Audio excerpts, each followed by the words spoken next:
Reels ভিডিওতে earning বেশি, Facebook ডলারও দেয় বেশি, যার কারণে বড় ভিডিও দিতে অনেকেই ভুলে গিয়েছে।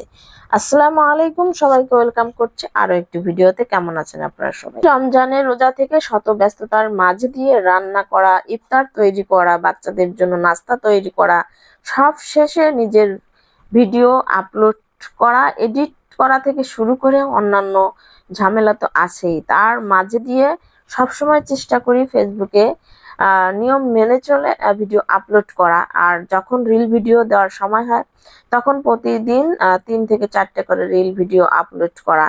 তারপর সাথে তো বড় ভিডিও একটা রয়েছেই। আমি সব সময়ের জন্য একটা দিন বিশেষ করেও বাদ দিতে চাইনি, বড় ভিডিও আপলোড করে গেছি। মাঝে মধ্যে দুই একদিন গ্যাপ গিয়েছে। আর রিল ভিডিও তো 3 থেকে 4টেই প্রতিদিন আপলোড করে গেছি। তো নিয়ম মেনে কাজ করে গেছি। তারপরেও মনে হয় আমাদের বিশেষ করে ফলোয়ার যতটাই দ্রুত বাড়ছে, ভিউ একদমই নেই।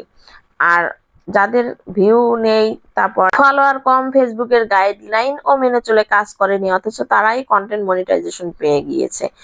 অবশ্য আমিও আলহামদুলিল্লাহ পেয়ে গিয়েছি অর্গানিক ভাবে। আর বিশেষ করে অনেকে খুশি হয়ে আছেন যে কন্টেন্ট মনিটাইজেশন পেয়ে গেছি, আর কি লাগে। না, এত খুশি হওয়ার কিছু নেই। ফেসবুক কখন কি করবে কেউই একমাত্র বলতে পারে না।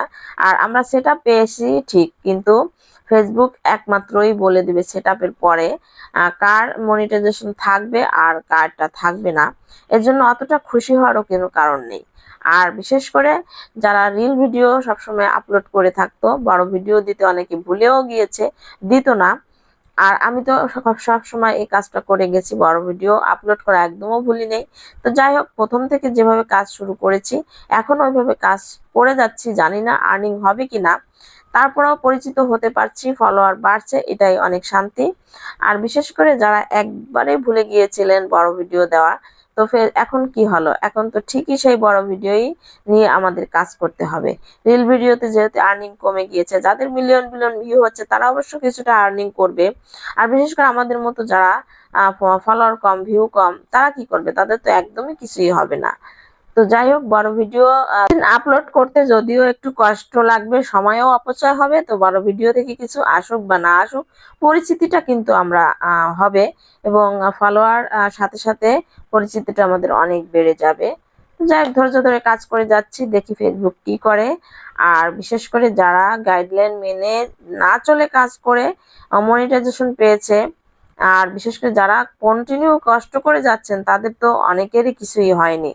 তো এখানে প্রশ্নটা থেকে যায় যে মিলিয়ন মিলিয়ন ভিউ আছে, লাখ লাখ ফলোয়ার আছে, অনেকে আছে কন্টেন্ট মনিটাইজেশন পায়নি, তারা কি দোষ করলো? আসলে বলা যায় না ফেসবুক কখন কি করবে। তারপরেও আমি সব সময়ের জন্য বড় ভিডিও দিয়ে যাচ্ছি, আশা করি দেওয়ার চেষ্টা করব। তো বিশেষ করে অনেক আপুরা আছে, ছোট ছোট ইউজার যারা নতুন পেজ খুলেছেন, অনেক আপুদের কমেন্ট আসে, বিশেষ করে মেসেজ আসে আমার পেজে। তো অনেক ধরনের প্রশ্ন আসে। এর জন্য সেই সব আপুদের বলবো যে আপনারা কষ্ট করে ছোট ভিডিওর পাশাপাশি বড় ভিডিও দিয়ে যান। আমি যেহেতু টেক ভিডিও বানাই না, তারপরও হচ্ছে যেহেতু অনেক মেসেজ আসে, এর জন্য আমি ভিডিওতে প্রশ্নের উত্তরগুলো দিয়ে দিলাম। ভালো থাকবেন সবাই, আল্লাহ হাফেজ।